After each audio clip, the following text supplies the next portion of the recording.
Welcome to Business Talk, a global podcast series where we bring you closer to some of the world's most distinguished scholars and their impactful ideas.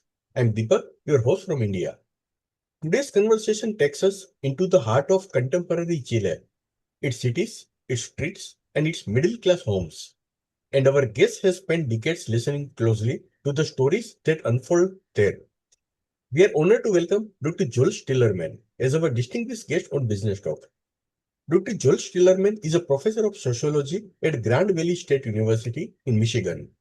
In his classrooms, he guides students through urban sociology, social problems, sociological theory, community sociology, and the sociology of consumption, inviting them to see how everyday choices reflect larger structures of power and inequality.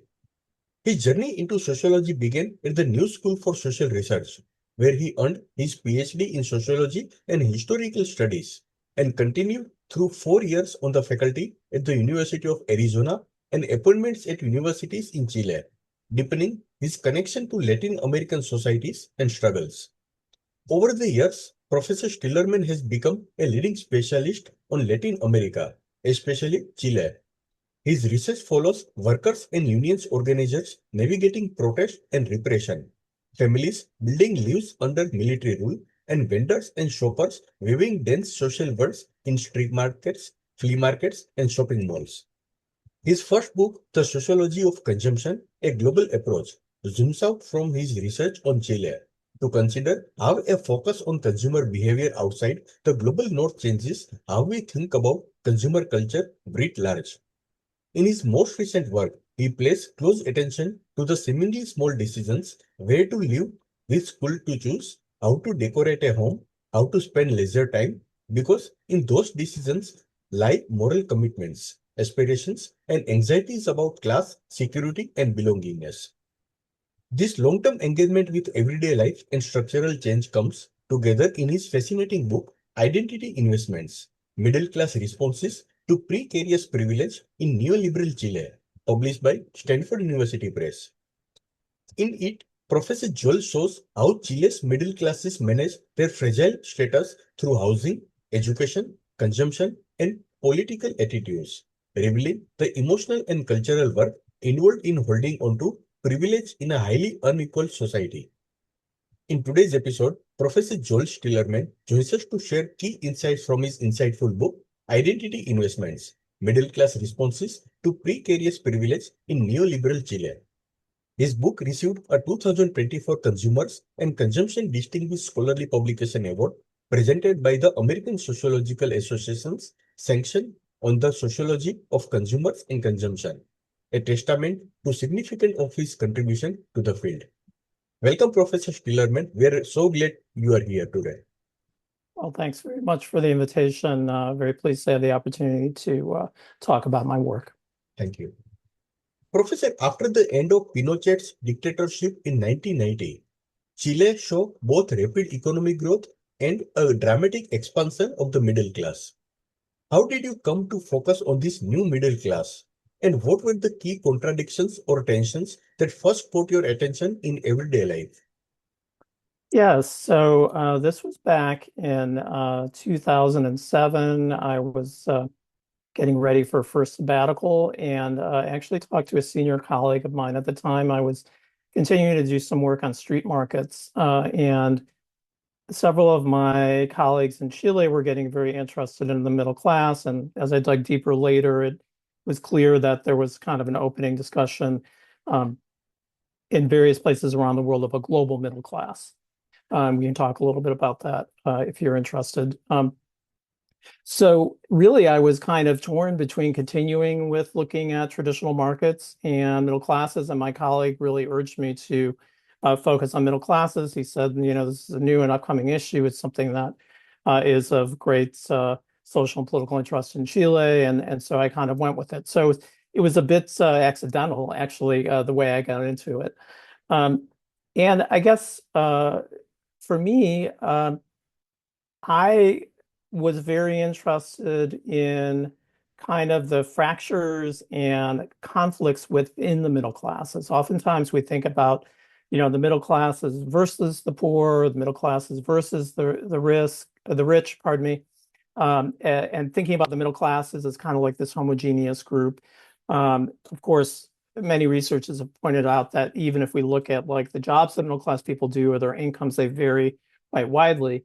But I was particularly interested in kind of like the worldviews of different subgroups within the middle class and how they clashed and trying to unpack that. And I didn't really see a lot of other experts, at least on Chile, who are tackling those tensions and conflicts.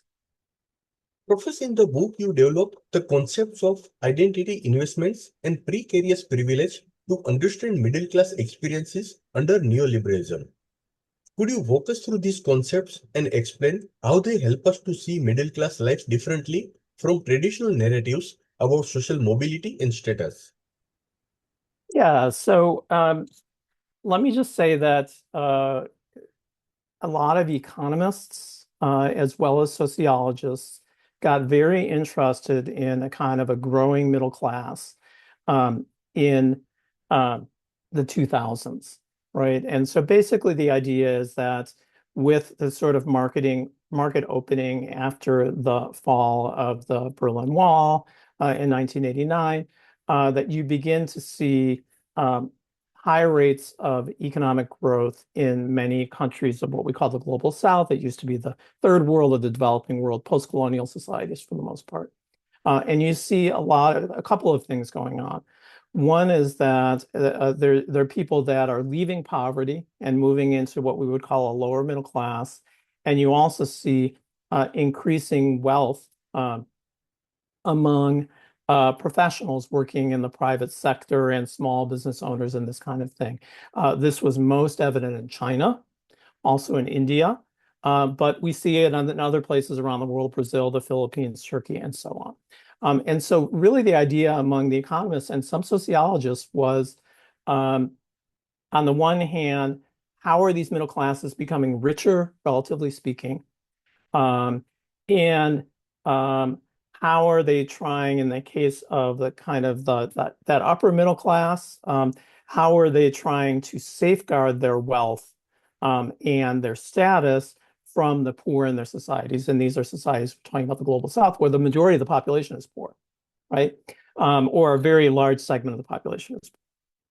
And so the focus was really in kind of what Max Weber, who's a famous sociologist of the 19th century, called instrumental rationality.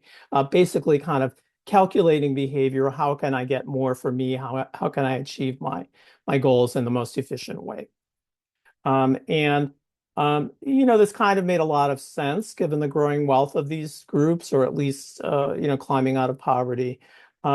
But what I saw as I interviewed these different subgroups within the middle classes in Santiago, Chile, is that there were several groups that were very uncomfortable with the growing wealth and materialism in Chile. And I later learned that that had a lot to do with their childhoods, right? Growing up in the 1960s and early 1970s before Chile's military coup of 1973. And it also had a lot to do with their experiences as college students in the 1980s under the dictatorship. So these were the first two groups, and we can talk a little bit more about the typology, or activists and moderate Catholics, upper middle class professionals, well-educated, and a lot of times they were not moving to the gated communities, and they were not choosing to ostentatiously display their wealth. They were rejecting those attitudes. And so that really keyed me into this idea that of identity investments, that any individual or group is going to make economic decisions filtered through their moral commitments.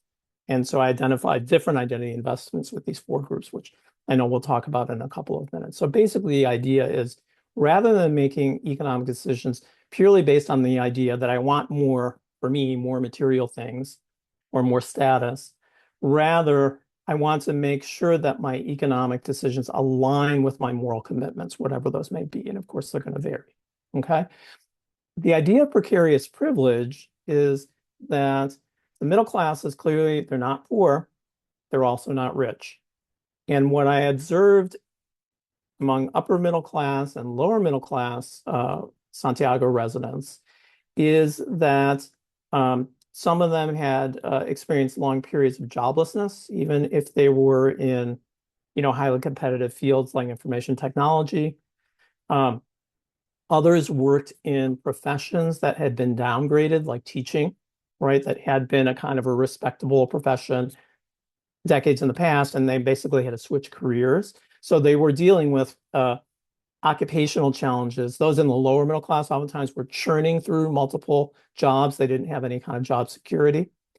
But also I found that, for example, people who lived in Ñuñoa, which was the wealthier of the two communities that I studied, um, or they had grown up in Ñuñoa, they sent their kids to school in Ñuñoa, they couldn't afford to live in Ñuñoa. They were being pushed out, right? So precarious privilege is the idea that um, individuals are privileged, they're not poor, but that privilege is precarious. It could kind of fall apart at any moment based on their work situation, their housing situation, and so on. Professor, you build a typology of four middle class groups, as you have mentioned: activists, moderate Catholics, pragmatists, and youngsters.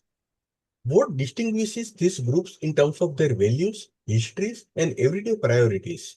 And why was it important for you to move beyond a single, unified picture of the middle class? Right.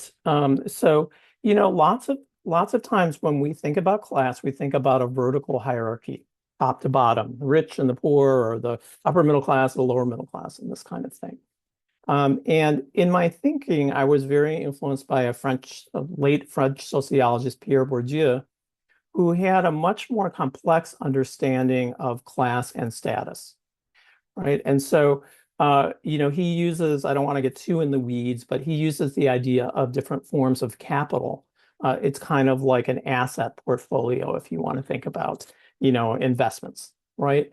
And each person, depending on their family background, their occupation, and their resources, has a different portfolio of capitals, right? And so economic capital is pretty familiar to all of us. It could be money, it could be house, economic assets. But he also talks about cultural capital, which is really both formal education, but also kind of the informal education one gets as a child in their home. Um, Social capital, which would be your connections, which we know is very important for getting a job. And he also talks about symbolic capital, which is really status and so on. But the thing that really caught my attention, and I don't think that other people that were looking at middle classes in Chile or in the global South were really paying attention to this, was Bourdieu's idea that, okay, if we have these different kinds of capital, let's just limit it to economic and cultural capital. We can see vertical differences within the class structure, right, between the richest and the poorest and the middle. But we can also see horizontal differences. And so he talks about what he calls kind of the cultural pole and the economic pole. So on the left, he develops a map, a very famous map. You can look at the picture online from his book Distinction. Basically, on the left of that map, we see artists, public employees, teachers. And on the right side of that map, we see small business owners. And in the middle, we see professionals like engineers and so on, right? And so basically what Bourdieu was showing us is that you may have a similar educational background, you may be similar in socioeconomic terms, but the way you view the world is quite different depending on whether you have more cultural capital or more economic capital. So that horizontal difference was really important in understanding three of the four groups, right? They're all college educated, they're all professionals or maybe small business owners or freelancers, right? They have similar economic positions, but the way they view the world, boy, is it different. Okay. So we have the activists, and these are people who oftentimes had parents that were involved in the political left in the 60s and 70s. And so their, what sociologists would call primary socialization, their upbringing in the home was infused with those values. Thinking back to the short-lived presidency of Salvador Allende, who was elected socialist 1970 to 1973. The parents were involved in that. They were very involved as political activists, some of them as party members, some of them as sympathizers, as college students, and they continue to be involved in activism in the mid 2000s when I interviewed them. And so these were people who obviously they had strong political commitments, but they also were very learned. They were interested in the visual arts. They were interested in art, film, international film, that kind of thing. And they had obviously very strong moral commitments connected to their political orientation. These are people who were teachers. They were civil servants. Some of them were visual artists, and so on. The moderate Catholics, and one last thing, the activists send their children to alternative schools, right? And we can talk a little bit more about the school.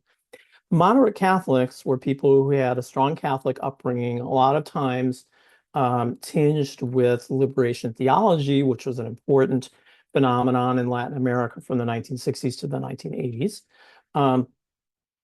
And many of them were financial analysts, information technology professionals, working in the medical field, lawyers. They're a different kind of professional than these other folks, these activists. They were also born in the 60s. They were also influenced by their parents' strong Catholic commitments. They went to Catholic schools. Their moral commitments are more centered around being a good person as opposed to, I don't know, improving society or something like that, right? Then you have the youngsters, also upper middle class, right? Also college educated. They were born in the 70s, okay? They did not, of course, political parties were suspended. It was a politically repressive period. You got into a lot of trouble if you got involved in politics in the 70s and 80s. They didn't have that strong connection to religious institutions or political parties. They exercised a wide variety of professions, and they were more, on the one hand, very proud of their professional accomplishments. Many of them came from lower middle class homes, but also they were very critical of people like the activists and the moderate Catholics, who they saw as incumbents in the upper middle class who were closing the doors to their inclusion, right? So they were very concerned about elitism, right? And also talked about racism, which the moderate Catholics and the activists did not. And finally, you have the pragmatists. And the pragmatists are lower middle class, the people with high school educations, who are just barely in the middle class. And they're very worried about their kids having contact with poor people, their kids running with the wrong crowd. And so they have a very strong meritocratic mindset, pull yourself up by your bootstraps, want their kids to work hard in school to achieve, to become professionals. On the one hand, they're worried about the poor, but they also feel very socially excluded by the upper middle class people who send their kids to the same schools, right? So you have this class mixture going on in schools. So each of these groups has a very different mindset, a very different experience, and it has a strong influence on the way that they're behaving in markets. Professor, could you share a story or example from the book that illustrates how one of these groups, say activist or pragmatist, navigates work, housing, schooling, or consumption in ways that reflect their particular identity, investment, and respond to precarious privilege? Yes. So the most obvious one is schools, but I want to just take a step back for a second and talk a little bit about why I looked at these different markets: employment, housing, schools, home decoration, and leisure time or cultural consumption. So basically, going back to Bourdieu, he had this idea of what he calls, and it's a bit of sociological jargon, so I apologize for that, homology between position and position taking. And basically what he is arguing is that if you're a teacher or if you're an engineer, there's going to be a principle guiding the way that you operate within, housing markets, employment markets, what kind of paintings you like, what kind of music you like, that carries across these different markets, right? And so I was interested in looking at, well, this idea of homology between position and position taking, does that apply in Chile? And so that's why I looked at these different markets. And of course, there are other scholars before me that tried to look at this as well in different places around the world. So I was interested, and I did see, not perfectly, but I did see a strong continuity across these different markets. And we can talk about other examples. But let's talk about schools, because I think that's the most obvious one. And where to send one's child to school was the thing that these people were most obsessed about, right? Because it for them, these are not people who could, hire junior at their big company or something like that. They didn't have a lot of inherited wealth. They weren't rentiers. They were professionals, and so they didn't have a lot of property, but they had education. And so they saw education as the key to their kids either maintaining their class position or moving up. So for the activists, basically what they said is, number one, I don't want to send my kid to an elite private school because I find them to be discriminatory and exclusionary and too many rich people there and that kind of thing. Many of them also went to at the time, the top public um, high schools in Chile. There's one for girls and there's one for boys. The National Institute was the boys' one that was established in the 19th century. And it's called High School Number Two at Javiera Carrera, I think is the name. And so they were high achievers in their childhood, but boy, they hated high school. They felt like it was a meat grinder, and they felt like they didn't have a chance to express themselves, to explore. It was very regimented. So it's like, no, we don't want that for our kids either. What did they want?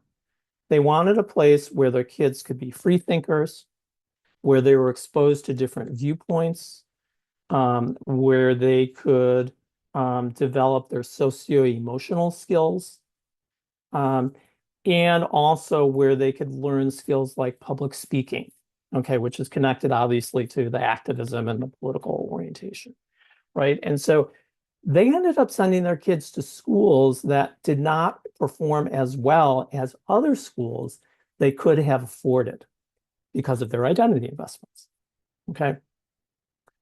The moderate Catholics sent their kids to Catholic schools, not that surprising, right? But interestingly, they said, I don't want to send my kids to private elite schools, A, because I can't afford it, B, because I tried and they turned me down because no one in our family ever went to that school, so that kind of network effect. And also, I want to send my kids to a school where they'll learn to be a good person, right? So it's different from this idea of like creativity, socio-emotional learning, and public speaking. It was like how to be a good person. And so they talked about their kids volunteer to help the homeless, and they go to religious instruction and so on. The youngsters, some of them sent their kids to alternative schools. Some of them sent their kids to Catholic schools. But what they wanted was a high achieving school within their means. And so they actually were frustrated with the alternative schools because they thought they were chaotic, the kids are always on strike, and they don't listen to the teachers and this kind of thing. And they were frustrated in the case of La Florida, which was a less affluent community. They were frustrated with the Catholic school because they thought it wasn't academically rigorous enough. Okay. And then finally, the pragmatists, they want a school they can afford that's not public, right? Because the public schools, that's where all the bad kids go, the poor kids that are going to get my kid in a gang or something like that, or they're going to teach them how to swear, or these sorts of things. And they want a school that is within their means, that they see as the ticket to their child going to a high performing high school and to college to become a professional. So we can see that like the identity investment is like really so connected to this one thing that everyone cares about in the middle class. It's like, where is my kid going to go to school? will they succeed in life according to my principles of what success means, right? Which is obviously very different. Okay, and so that I think is the clearest example, and we could certainly talk about the other markets and so on if we have time. Professor, the book follows families across different markets, labor, housing, schooling, home decoration, and leisure, to see how their values shape economic decisions. What did you learn about the moral and emotional work involved when middle class families decide where to live, which school to choose, and how to furnish their homes? Okay, so we talked a little bit about the schools, so let's talk about housing. And so housing, I think, was in some ways more driven by economic resources than some of the other fields for obvious reasons. But you do still see some of these patterns of kind of what we would call more aesthetic or moral judgments about where to live. Okay. So certainly, really for the pragmatists, it was more a question of, I want to be in a place that's safe. I don't want to be in a place where, there are too many poor people within my limited means, right? Um, for the other upper middle class groups, and this is where we see, like, to some degree, similarities between activist moderate Catholics and youngsters. Um, there were different kinds of principles that people were thinking about.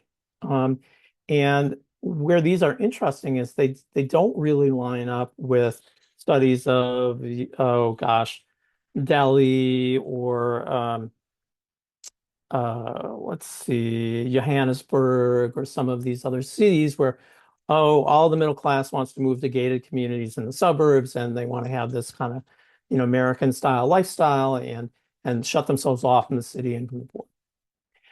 So some of the activists and moderate Catholics said, I wanted to live near my extended family. Either so that they could help out with childcare or just because they want to be around the extended family. So kind of like trying to reproduce in some ways the experience they had as children.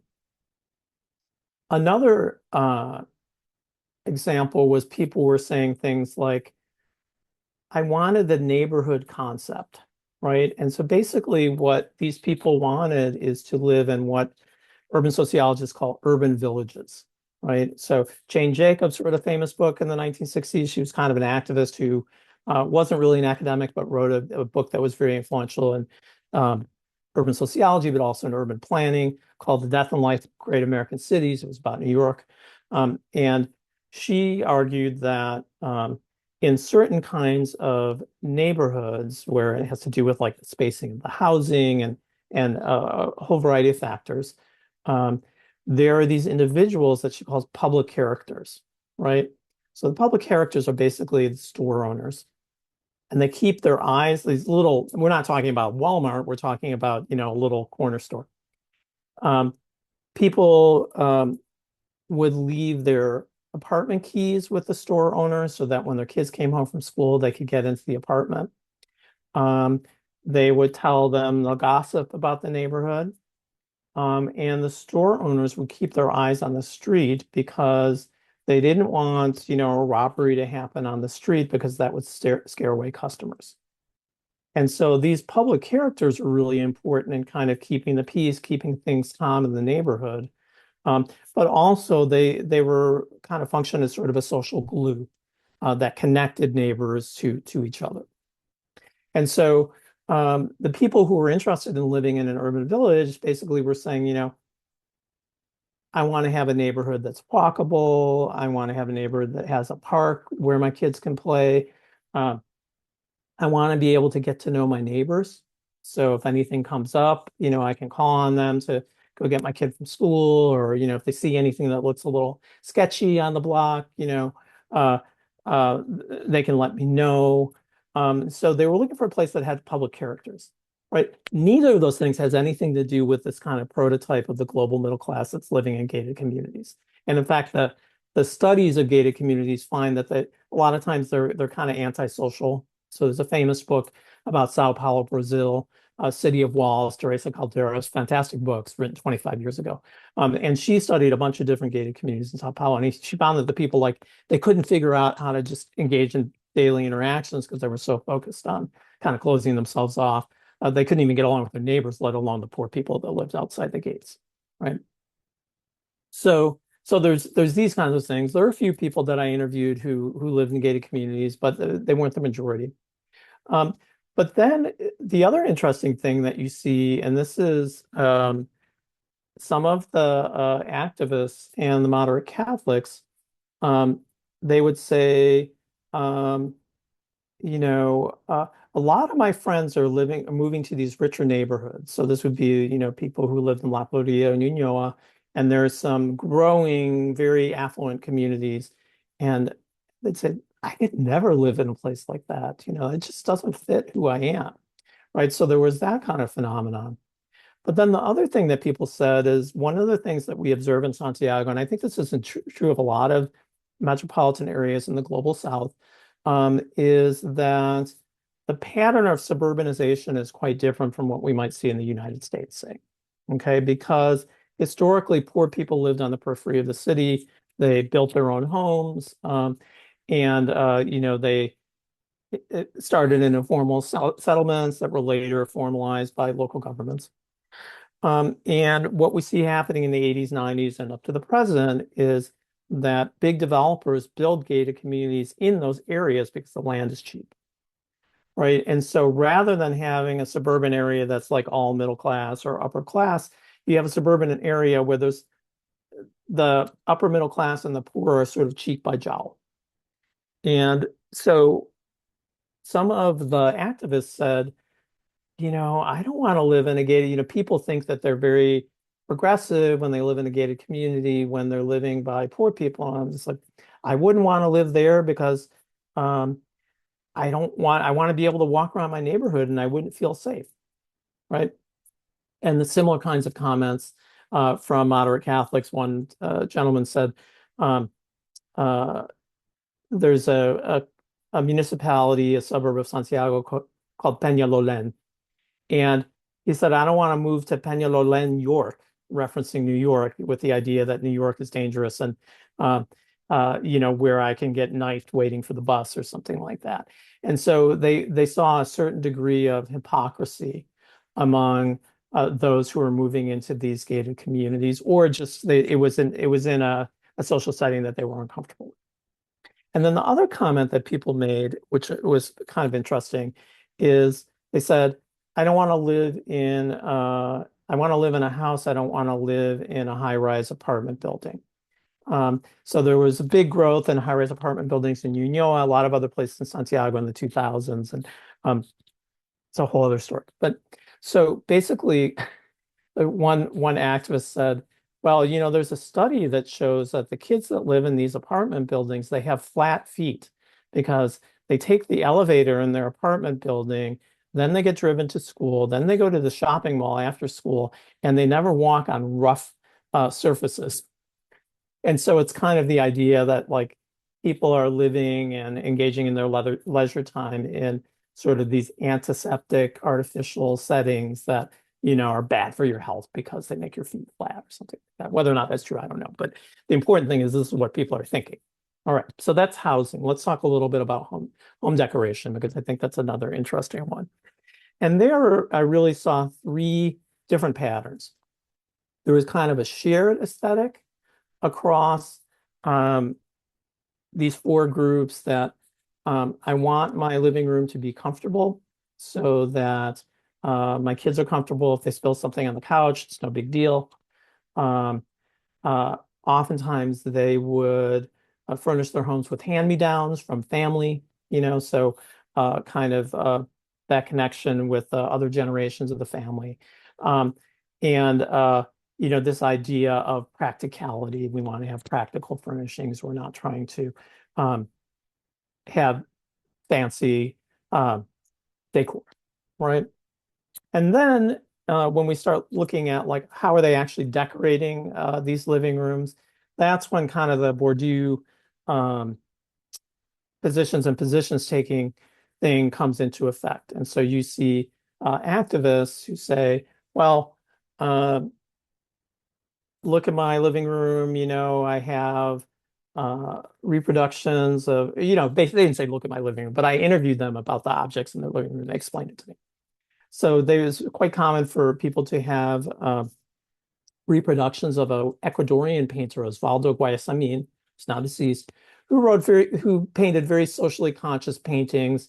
There are pictures of them in the book, but one's called the New Quixote, and they're basically about social suffering. It's kind of a very political message.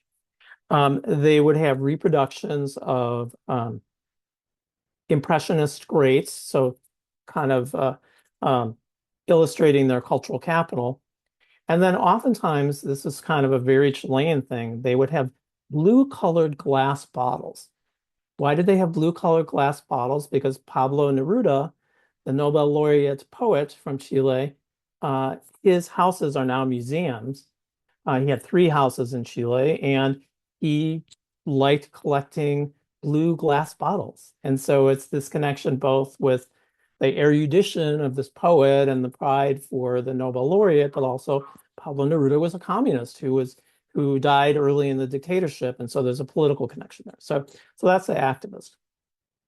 The moderate Catholics um, had original paintings by Chilean painters, so who they somehow knew through family connections and this kind of thing. And so it's sort of this idea that it's more about their social capital than, oh, I know so much about painting and therefore I have a Gauguin reproduction or something like that. Rather, it's, well, I know this painter and they gifted me this piece.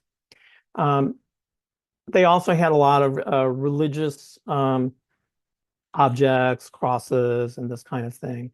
And so, both the religious themes and kind of the art expressed more their connections with family members than it did necessarily their artistic knowledge or their artistic proclivities. Um, the um, the youngsters had a mix of both fine art, paintings or reproductions, and commercial art. So it was a very interesting example of a woman who sent her kid to an alternative school. She was in a relationship with um, a guy whose child ended up going there, and they both sent their kids. They're both graphic designers. They work for a very well-known multinational advertising agency. And the advertising agency every year would have a designer make prints that had some motif based on the logo of the company. And so I didn't have the opportunity to visit this woman's home, but she described, what was in her living room. And she said to me, well, yeah, I have several of those framed on my wall, which is sort of, this identification with the corporate culture or something like that. And also kind of more commercial art. And she said, oh, I also have some reproductions of Miro paintings. So it's just kind of this eclectic mix that cross boundaries between fine art and commercial art. And then the pragmatists, they have their children's artwork on their walls.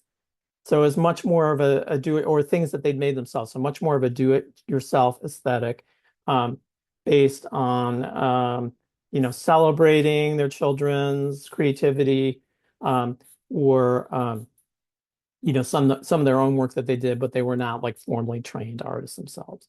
So again, you can see how these principles of identity investments make their way into how people decorate their homes. And then the last piece, so we have, the shared aesthetic, we have the divisions based on, cultural economic capital.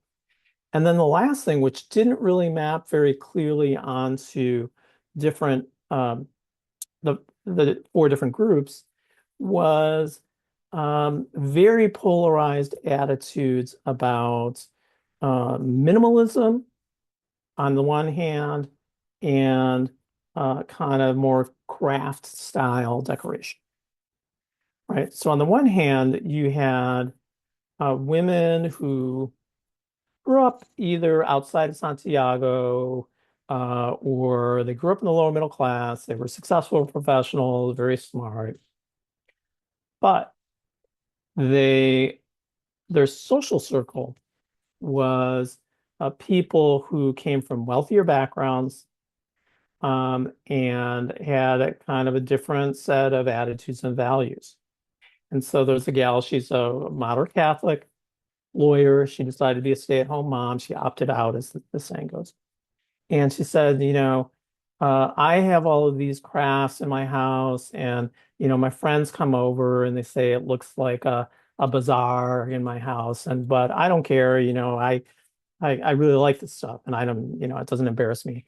And she said, sometimes I go to my friends' houses and they're so chic and they're so modern that I'm afraid to sit on the couch because maybe I'm going to stain it or wrinkle it or something like that. So this kind of sense of like minimalism is, kind of, you think about sort of Scandinavian design, minimalism is kind of like cold and it doesn't have the warmth that um, that my crafts have because many times they're hand-me-downs or they're from trips that I went on and this kind of thing. Um, and there was an activist had a similar experience. She due to her work, she spent a lot of time traveling around Latin America, and so she had crafts from every country in Latin America. And her friends would come over and they would criticize her living room decorations. And then the other pole, and so they're kind of like discomfort with minimalism, comfort with more of a uh, craft-based aesthetic, and maybe a little busier in terms of the number of objects. And on the other hand, you had people who said, they really like minimalism and they hated kind of busy decoration. Like, I don't want a living room that's just full of a bunch of tchotchkes, or something like that. And, I like nice, sharp angles and flat uh, glass tables and this kind of thing. And so this wasn't, as I say, clearly mapped onto specific groups. You had, moderate Catholics that were both on both sides of this divide. You had um, activists on both sides of this divide.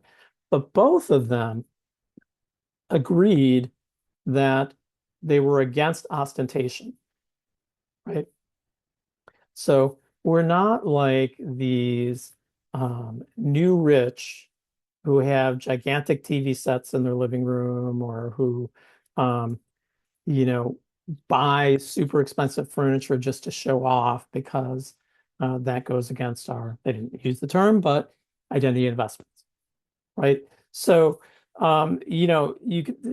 there's a lot of differences between, the way people are talking about housing, the way they're talking about home decoration, but there's similar principles, right, that have to do with connecting with some, in the case of in particular, the activists and the moderate Catholics, connecting with some kind of like core value that they grew up with. Whether that's, I don't want to live in these rich neighborhoods because they feel uncomfortable to me. I want to live in an urban village, because that's like the neighborhood I grew up in. And similarly, I like these blue glass bottles because I remember going to Pablo Neruda's house and it was full of glass bottles, right? Or I want to make sure that I have a cross or I have an image of Padre Hurtado, who was a saint. He was a, a Chilean priest uh, um, to show my, Catholic identity, right? So there's a lot of crossover between these two markets that seem quite different. Professor, you conducted almost 70 semi-structured interviews and extended fieldwork over many years. Were there moments in the field where your participants challenged your assumptions about neoliberalism, privilege, or middle class life? And how did those challenges reshape the book's argument? So yes, there was a very funny experience I had. This was yeah, I believe it was. So I was essentially in the field for 2 years. The first year was more concentrated fieldwork activity, and then the second year I was teaching, but I was still conducting interviews and so on. And I think it was the end of the first year that I sent out a broad invitation to all the people who had participated, and I said, this is on the suggestion of a colleague. Let's get together. I'll share some preliminary findings um, about what I've learned, and I'll ask you for your feedback. And so I share my preliminary findings, and there was one person in particular who was a very involved participant, and she said, the way you're measuring the middle class is totally wrong. And she said there's a natural middle class like me, but then there's these imaginary middle class people who think they're middle class, but they're really too poor to be middle class. And you have to take into account, the number of children people have, because income is really not an accurate measure. If one person has two people have the same income, one person has two kids, the other person has six kids, or something like that.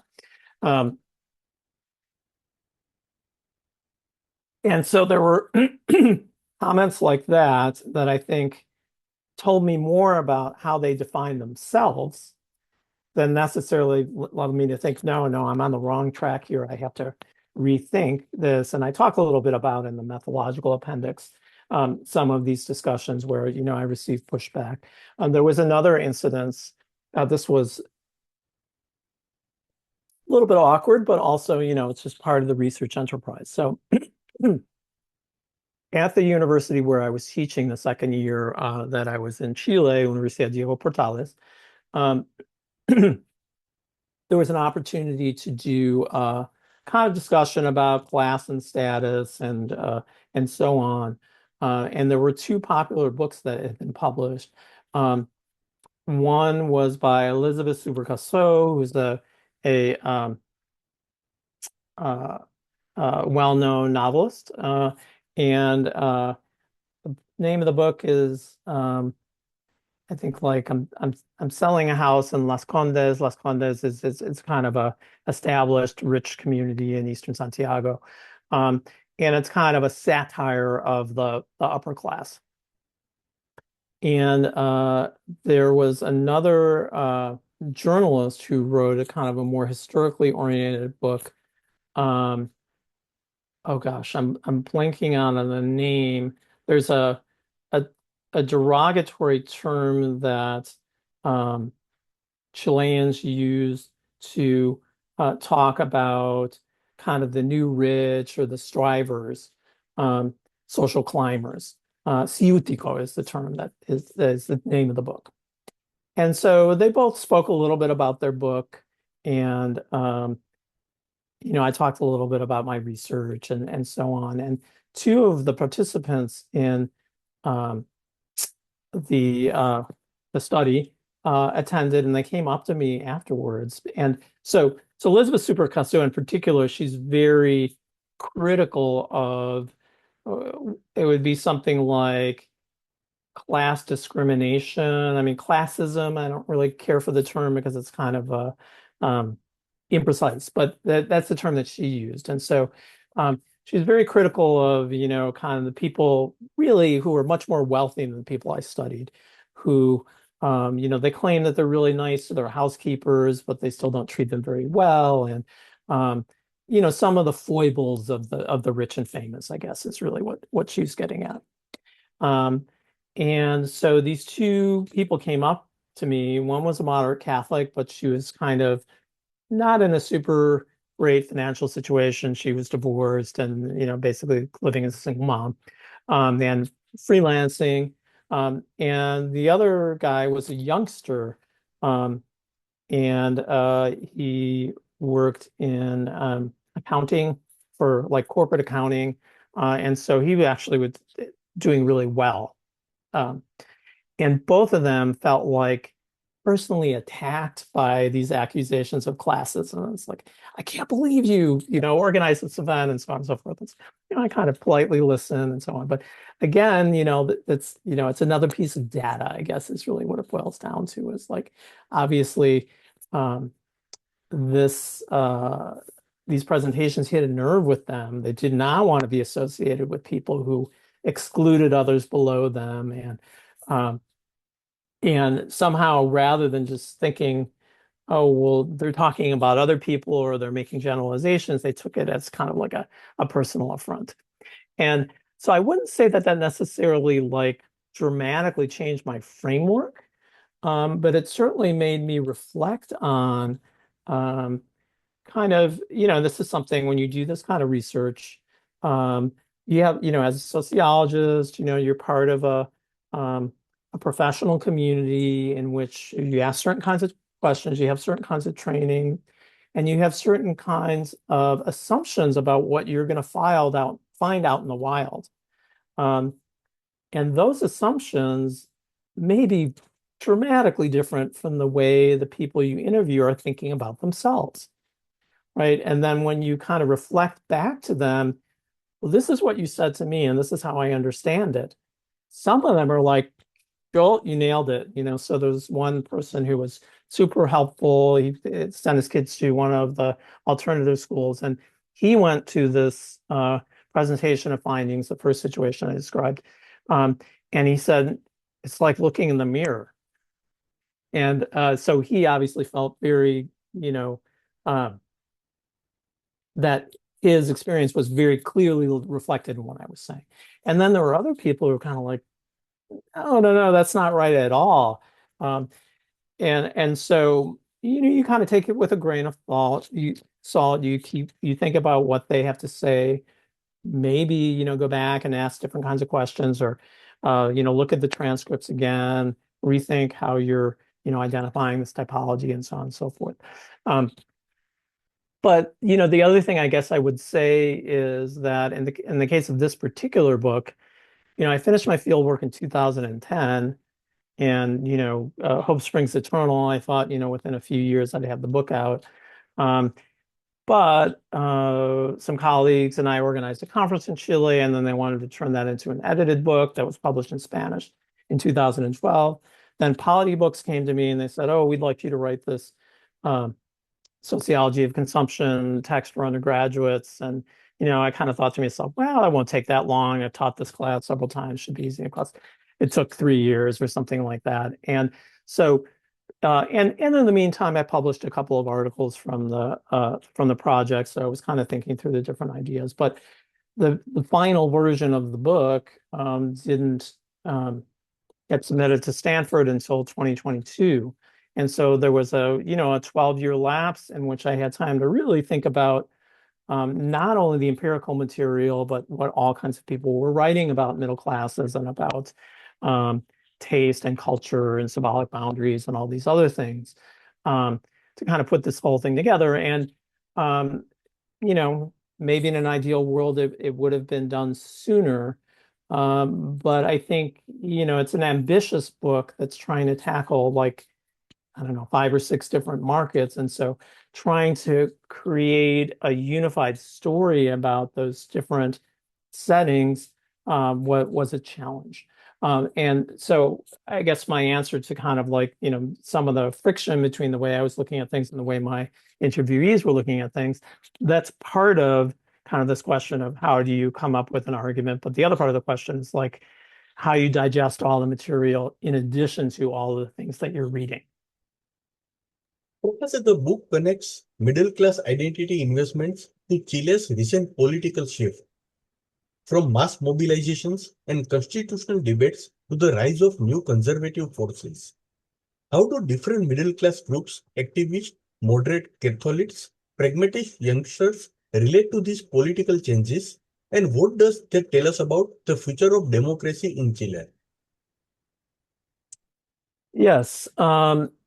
And so, I mean, I guess the positive side of it taking me a while to finish this book is I was able to think about this material collected between 2008 and 2010 in light of the social uprising of 2019, the election of Gabriel Boric president in 2021, the two failed efforts to write a new constitution, the election of conservative Jose Antonio Cast in the end of last year. And so I guess I would say 2 things about that.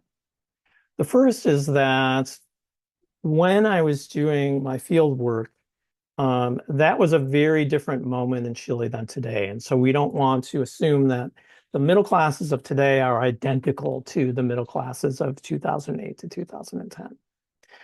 As I point out in the book, this period, really starting in 2006, was an inflection point in Chile in the sense that Chile went through what many political scientists consider to be a model transition to democracy. There was no violence. There was give and take between the generals and the democratically elected coalition and so on. And after the 1990 transition to democracy, Chile went through a period of pretty rapid economic growth and growing prosperity, particularly 1999 to 2000. The Asian financial crisis of 1997 started to puncture that bubble, if you will. And the economy continued growing over the next 2 decades, but at a slower rate. And so kind of like the social peace that was experienced between 1990 and 2005, I argue partly reflected growing prosperity. People were not having, really major challenges in their lives. There was also still fear that there could be a return of the generals to power, so people were a little bit more cautious about their political activism and so on. And really, as the economy starts to slow down and the younger generation of kids is going to middle school and high school in the 2000s, you begin to see more large and sustained protests, really from 2006 until 2020. Okay. It starts with what's known as the Penguin Revolution, which is because of the school uniforms of these children. They wear blue slacks or skirts, white shirts, and blue ties. So someone thought of very clever, thought that they look like penguins. And so students mobilized from 2006 to 2008 during the first administration of Michelle Bachelet, who was a socialist, first woman president in Chile. And that was the first kind of evidence that things weren't going as well as the political leaders in Chile thought they were, right? And so the government sort of negotiated a compromise with the students, and things kind of died down for a little bit until 2011 under conservative president Sebastián Piñera, and then the college students mobilized. And that was a kind of a more sustained mobilization and eventually more successful. Bachelet was reelected in 2013, and there was a reform to both K through 12 school admissions so that publicly subsidized charter schools could not engage in kind of exclusionary admissions practices, and in the cost of college so that students below a certain threshold of income were able to attend college tuition free, right? So that 2011 mobilization was when many of the people in Bordic's government were in college and they were student activists. So Camila Vallejo, who was kind of the face of the movement, she was the president's press secretary. Gabriel Boric eventually was elected president, and then there's a whole group of other folks. Camila Vallejo went to high school at one of the schools that I studied, Remapo in La Florida, and there were several other activists who went to school there. And I think by the time I was doing my research, he probably was in college already. So there's definitely a connection between the student activism that I saw in Manuel de Salas and Ñuñoa and Remapu, which was promoted by the activist parents, discouraged by the youngster parents, hated by the pragmatist parents and some of the moderate Catholics. The activism we saw in 2011 and the eventual election to some of these people to parliament, and then Boric to president. So we can see how like the discontent that I was observing it wasn't like I had a grand plan, it just happened, right? But the discontent that I picked up on and at this inflection point, 2008 to 2010, that was actually something that was much bigger, right? And it helps to understand, some of the polarization that we're seeing in Chile today. At the same time, the rejection of those protests by the pragmatists and some of the moderate Catholics can help explain the fact that Jose Antonio Cast, the far right now president of Chile, was almost elected in 2021. He actually won in the first round, just didn't get the 50% plus one that he needed, and he lost in the second round. And so, there was bubbling discontent coming from more conservative forces that obviously grew, especially after the social uprising of October to 2019 to March 2020. Okay. So you have, kind of rising mobilization among, new groups on the left that weren't part of like the traditional left of the Communist and Socialist Party. And then you have rising content and mobilization on a non-traditional right. Jose Antonio Cast had been a parliamentary official in the UDI, which was one of the two, the Independent Democratic Union, the kind of more conservative of the two right-wing parties that were operating after the 1990 transition to democracy. And he thought that the right wing had lost their way. Sebastián Piñera was allowing civil unions among homosexuals. He was allowing trans kids to transition, and particularly during the 2019 social uprising, he wasn't hard enough on the activists. Of course, many international human rights organizations documented, in fact, there were human rights violations against protesters. 400 people lost part of all of their eyesight due to the use of buckshot and so on. So that we'll leave that to the side. The important point is there are breakaways from the traditional parties on both the left and the right.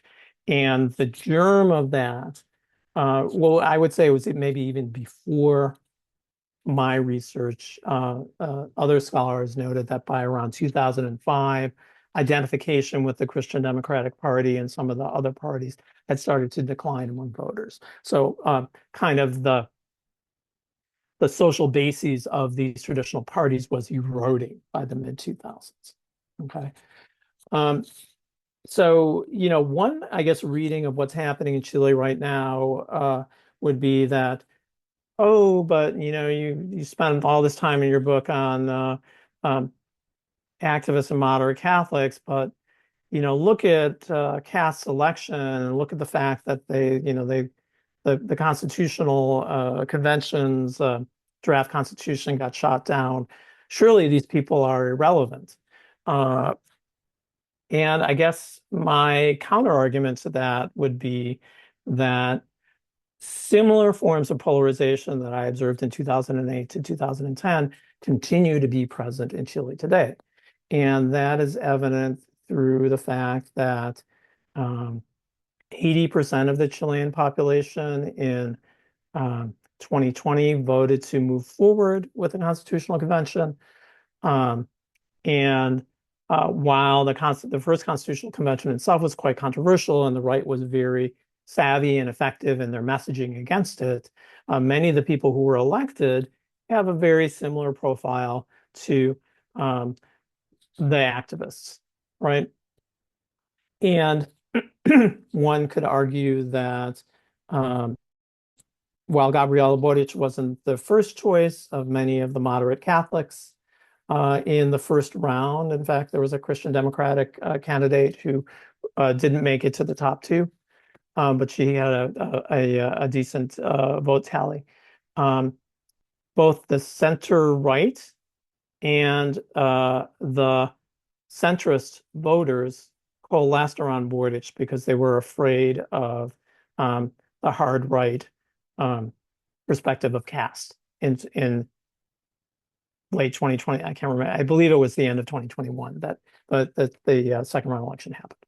Okay, and even clearly the political situation in Chile has changed pretty dramatically post-pandemic, right? And a lot of that has to do with a surge in undocumented immigration, particularly from Venezuela, um, uh, growing a growth of violent crime between 2018 and 2022. Um, and with a slowing economy, right? So the context is quite different from what it was in 2008 to 2010. And so that, growing undocumented immigration and crime are fodder for far-right movements around the world. I mean, you could look at Jose Antonio Cast's speeches and compare them to Viktor Orban in Hungary, or even Modi in India, and you'd find a lot of similarities. I don't know how much immigration is an issue in India, but there are ethnic splits and religious splits. So no surprise there. But the fact that Jeanette Hara, who was the labor secretary of Boric, and she was competing against Jose Antonio Cast, she was a Communist Party member, got 40% of the vote. That is actually pretty surprising that she got a vote tally that high, because anti-communism is very strong, and it has been for a very long time in Chile, even before the dictatorship. So, I mean, I think it was pretty clear to me there was no way she was going to win this election, right? And it just turned out that in the primary, she was the strongest candidate on the center left. But the fact that she got 40% shows us that, these activists are still a pretty important player within Chilean politics. And if you look at what's happened since Cast was elected, his popularity has tanked. And all the things that he said he was going to do about crime haven't really materialized. And so I think there's still something of a stalemate within Chilean politics that we were beginning to see, although the barriers between the two groups were not as strong or as harsh as they are today. Okay, and I say all this because I'm actually working on a new project on middle classes and the rise of the far right in Chile, and there's a new paper coming out about fear of crime and social problems, and I've got another encyclopedia piece on that's a little bit more broader about middle class in the global South. And so I've been thinking a lot about both identity investments, but also kind of what carries over and what's changed in this new context, post-social uprising, post-pandemic, and post the rise of immigration and crime as salient issues. So after quite a bit of digression, I would say, like, what I saw there, I think actually still helps us a lot to understand what's going on in Chile. I also think it helps us a lot to look at what's happening in the United States. Think about of course, the rise of Trump to a second presidency, but also the way that people mobilized in Minnesota over immigration enforcement, among other places. But Minnesota was really the flashpoint. So you can see how these forces are bumping up against each other in different places around the world. And there's some interesting cross-national comparative work on these issues. The famous French economist Piketty, Thomas Piketty, he's the second author with, I think, one of his graduate students, Gethin. I'm probably butchering his last name. I don't know French, but the name of the book is Brahmin, or pardon me, the article is Brahmin Left, and Merchant Right. And basically, they're looking at how more highly educated, in many different countries, more highly educated people tend to skew more left or more progressive, and people who have less education and more tied to business are skewing right. And so that's something that's happening in Chile, it's happening in Argentina, Brazil, in the United States and Western Europe. I haven't read enough on India to say, but you can tell me. And so I think there's a larger bifurcation that's happening with politics in many places around the world, and thinking about the role of, different kinds of capital can help us to understand those divisions and those processes. Thank you, Professor Joel Stillerman, for sharing such thoughtful insights from your book with us today. Your work on Chile's middle classes and precarious privilege opens up powerful ways of understanding how everyday choices connect to democracy, inequality, and social change. We hope our listeners found this conversation as engaging, as eye-opening as we did. Listeners, if you would like to explore these themes further, we encourage you to read Identity Investments, Middle Class Responses to Precarious Privilege in Neoliberal Chile and continue reflecting on how middle class experiences shape politics across the world. Thank you so much for joining us on Business Talk. Until next time, stay curious and keep engaging with ideas that challenge and inspire. Professor Schillerman, thank you so much for joining us on Business Talk today. Well, thanks very much for your kind invitation and gracious closing. And I hope the discussion is of interest to listeners and viewers. Thank you.